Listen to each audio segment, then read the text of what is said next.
Okay. Okay, today we are here with Ben Rice, and he's going to explain a little bit about his teaching experience and what he's up to. All right. So, like she said, my name is Ben Rice, and I've been teaching for 15 years. I'll start my 16th year here in just a few weeks. And I've taught all levels and all grades. I started my teaching career in 2007, and I student taught at a real high-powered high school program in just a few minutes from here in Cobb County, um, and we did all kinds of crazy things. And I really expected to be able to jump straight from that straight into a high school band director position.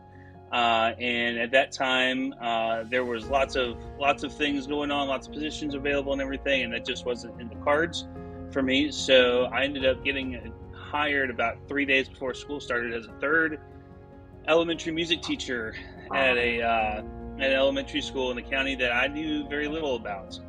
And but that actually ended up being pretty cool because the two ladies I ended up working with are probably two of the best music specialists I could ever hope to work for, and just Amazing. full of knowledge. And yeah, absolutely. And I didn't know hardly anything about teaching elementary music, and I was on a cart and all kinds of things, didn't have a room. So they helped me a ton get through that. And then the next year I had the opportunity to open a brand new school, because the school that first school that I had taught at, was what the county had done is they had closed two other elementary schools and combined them with this one elementary school. So it was really three schools in one, and which is why we had three music teachers and two art teachers and 27 PE coaches and the whole thing, right? So, Yep. so they had finished building the two replacement elementary schools that summer, and we were able to open up. And I got to open up a brand new school, which was kind of cool. But I was on my own, teaching elementary music. And so that experience went really well. I had great principal and good support, and lots of friends on the faculty and everything. So that was definitely a bonus. Yeah. And then, but my heart really was teaching instrumental music, which is really where I wanted to be. I really wanted to teach band. Yes. Okay, but didn't get the opportunity to do so yet. So about halfway through, I met a friend at church who was he was getting ready to well, I take that back. He had already opened a new middle school in our county that year, but their building hadn't opened yet. They were meeting in one of our elementary schools. Yeah. So he invited me to come and do some after school sectionals and get to know the kids and everything. And before I knew it, I had the opportunity to interview for a job at the school that I'm currently at. Yeah. And the job ended up being chorus and orchestra, and I had never taught either. Didn't have much experience with either. Yeah. But I ended up getting the job, and then the following year got to open another brand new building, which was kind of cool. Getting to open two brand new buildings in a row like that. And that's the school I've been at ever since, teaching chorus and orchestra. I've been very fortunate, though, because I've had the opportunity to do lots of band things in our county.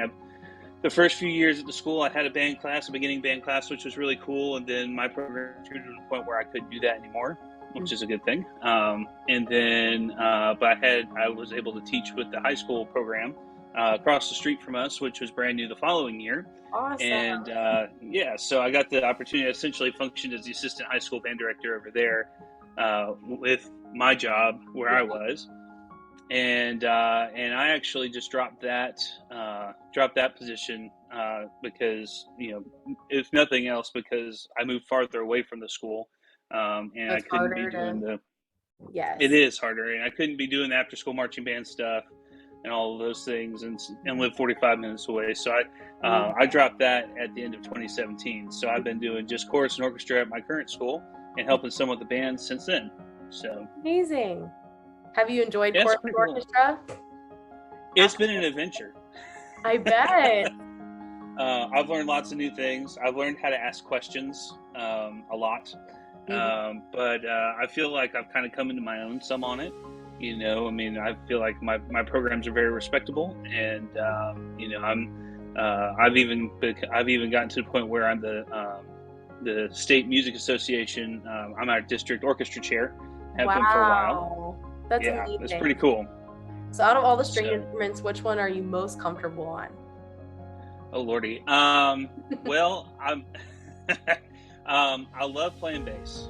I already knew how to play like electric bass some, which That transfers pretty helped. well Yeah. to upright. Yeah, but like as far as in class is concerned, I usually have a violin on my I feel attached like to my that's stand probably so I one of can the demonstrate. easier ones, yes, to Yeah. demonstrate on for class. Well, and when I first started orchestra, I teaching orchestra. We had the class set of cellos and basses, and we had a school owned viola. Yeah. And so that's the first thing I really learned on when I was teaching Yeah. them, because like my beginning orchestra class, I had to stay a couple pages ahead. I was learning with Yes. them basically, but I was staying Yes. a couple pages Mhm. ahead, and I made myself get comfortable with the alto clef real quick. Yes. I feel like that's the one you're like, It's like Yeah, bass, yeah. fine. Alto clef, maybe not. Well, and and to this day, I still have. I'm sure I know what I'm reading on the alto clef, but I still have to double check with my viola to be like, that's a C, right? That's that, Yeah, right? yeah, I yeah. totally understand that. So, what kind of got you interested in music ed? Like, what's your background with that? Well, I grew up in a musical family. My mom actually plays viola, and my dad plays trumpet, and so my main instrument is trumpet. Mm-hmm. Um, and so I grew up. I started learning how to play trumpet when I was 5 or 6. Yeah. And so it was kind of a no-brainer that I'd be, going into band as soon as I could. And I don't know about where you are, but here, middle school band starts in 6th grade. So I was an advanced trumpet player in 6th grade, according to my middle school band director. But everybody else caught up real quick.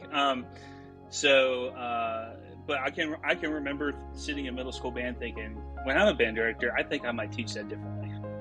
Yeah, you're like, okay. So that mindset was already there from a young age. Yeah, absolutely. And it was never anything like, disrespectful or anything to my directors or anything. But it was just like I might do that a little differently just because of the way. Yeah, you exactly. were taught. That's really cool. So I've had kind of that music ed mindset for quite some time. Mm-hmm. That's really interesting. So from a young age, right when you were starting in middle school band, and then so you went through high school, still obviously pursued music ed. Yep. Got your job with your general music with your 2 ladies. That's really interesting. Yeah. So what inspires you in your classrooms today that you see that kind of helps you keep going and gives you that motivation to keep teaching? Well, I'll tell you, originally, when I started teaching, especially when I started teaching at the middle school I'm at now, I wanted to be one of those people that has just that amazing program that everybody wants to emulate and see perform at the state music convention and this, that, and the other. And that's, I learned in a few years that that's not necessarily the goal. Mm-hmm. I mean, for some people it is, and for some people it's very attainable. I'm not saying it's not attainable for my groups, but my focus has shifted dramatically. I love seeing the kids learn and realize that they are capable of doing something like playing an instrument, playing it well. Yes. And for a lot of the kids, especially now coming out of COVID and everything, having a place to call their own and having something like playing an instrument to call their own has been so important for them. Mm-hmm. And creating a space for them to be able to really explore that and to enjoy exploring it, and to be able to share that with people who think like they do about things like playing music and creating that community. That's my favorite thing. Yes. I love, one of my very favorite things in the world is, I have to be there at 8:30 every morning, and my kids know after a certain, we'll give it a few weeks into the school year, but 8:35, 8:40, they can come down in the morning and practice until about 5 minutes before the bell rings. Yeah. And nothing makes me happier than to see a room full of kids who choose to come down and practice. Mm-hmm. And I'll have this last year I had 30 or 40 kids every morning that came down to practice. Wow. And the coolest thing in the world amongst that is seeing my eighth graders stepping up to help my sixth graders or my seventh graders understand something, or play through a line in the book with them, or Yeah. just sharing that love that they've created and that they've manifested in their art that they're making with the younger orchestras too. And chorus to an extent, chorus is a little bit different animal, just because there's no instruments or anything. And the choral mindset is, I approach both groups similarly, but the choral mindset is it's just a little different than an instrumentalist mindset is all. But my goal is to foster that same kind of ideal in the choral setting too. They don't come down in the morning to practice very much, obviously, but we certainly have our moments in class where you get to see that kind of stuff. So yeah, well, those are the environments you want to create with your students, and especially for middle schoolers to have that motivation and desire to come down and practice before school even starts. They're like, yeah, I want to do this, and just helping each other too. That's always really inspiring too, to be like, wow, I'm actually making some sort of impact because they're choosing to come do this. Right. So that is really right. Cool. Absolutely. And then, absolutely. And oh no, go ahead. You're good. Keep going. Okay. Well, I was just going to say, one of the things that really kept me going this last year, and I don't know if you've heard other educators talk about this, but this last year was really hard for some reason, and it seemed to be really hard for everybody. And but one of the things that kept me going was my investment in the students. They turned their back around and invested in me. Like I had a group of students every morning without fail. They would come down and tell me good morning and ask how I was doing every single morning. And that's kind of when that you're kind of finally making that difference. You're kind of finally getting through to them. Because there's so much more to our classes than here's music, here's how you play an instrument. Exactly. It's, you teach citizenship, you teach how to be a person, you teach humanity to these kids through music. And when they come back in and ask how you're doing every morning, and then they tell, like around Halloween, they gave me this whole running a week leading up to Halloween, they were giving me this whole running story about how they were using their costumes and hiding in places, and they were trying to do the whole Toy Story thing where they were hiding under big orange cones and crossing the roads and stuff. They were trying to do that in their neighborhood. And but I mean, it was just, I love middle schoolers. They're my people. They're hilarious. But it's just stuff like that. It's when you feel burned out and run down, you turn around and then you have a kid that comes and asks how you're doing. It changes your whole outlook on things. For sure. I feel the same way. I love when they come in, like, hey, just to talk, Yeah, absolutely. I'm making some sort of impact on this student, with something in some way. So and you never know home situations. Sometimes you get to look into their home situations, and a lot of times we don't. And we may be the only positive adult that talks with them, through their whole day. So I mean, why not invest in them? Why not create a place that they want to be? Yes, I totally agree. Couldn't agree more. And then, do you have any advice for future music educators on anything? Patience. It's you won't get it all your first time around. And so for me, I had to learn how to grow where I was.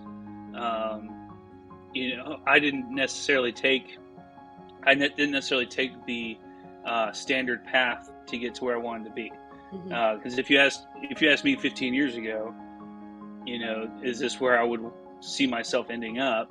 I'd say no. I'd be in a high school band somewhere, being an amazing band director and doing all these things, And middle school certainly wasn't my plan by a long shot.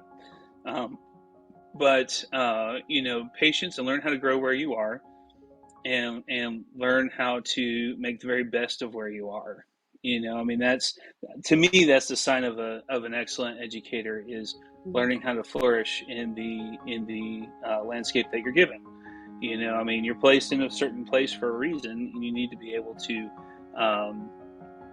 be able to grow Yeah. that, what you've been given. Mhm. So, um, in my, like, that second year when I did general music, Mhm. I had the opportunity to bring in some of my friends from college to demonstrate instruments, and Yeah. we put together like a boomwhacker gang, I guess you could call it, and and all kinds of cool stuff, and the middle school that we fed into, they had the most kids join band that year that they had ever had. Wow. Most of them came from my school, which is a brand new school. Yeah. um, so that was a pretty neat experience. I knew I wasn't going to stay there, but I knew I needed to do something, to get that going. So, so patience, that's the biggest thing. Mhm. Patience, and make the best of what you have where you are. Because I mean, I mean, my I didn't even get a call that I had a job until, the week before school started, and my first day was halfway through, meet and greet days. So, Wow. um, That had to yeah. have been kind of stressful sitting on like pins and needles, like waiting to hear about anything. I had, Well, it was in. Oh, go ahead. keep going, keep going. No, you're good. Oh, I was just going to say, I had, that summer. So I graduated with my undergrad, like that May, I guess, and I got married in June. Mhm. And my wife ended up getting a job pretty quick at a school that she had gone to, but it was a private school, so she wasn't going to get paid that much. Yeah. And so I interviewed, gosh, I interviewed everywhere, all parts of Georgia, Hmm. and I wasn't getting anything anywhere. And there were a couple of places that I actually just told them, no thanks, I'm going to have to not do this, because it was either literally in the middle of nowhere, or they were just kind of jerking me around about stuff. Yes. Um, and you kind of have to protect yourself a little bit on some of that. And I had a couple of other possibilities for jobs. I had an opportunity to serve at a church, and I had an opportunity to be a general manager, essentially, at a thrift store Hmm. that a friend owned, and neither of which were going to be able to provide as much money as I felt Hmm. like I needed at that Yes. point. They would have been fine jobs, but they just wasn't going to be enough to support, Mhm. what me and my wife.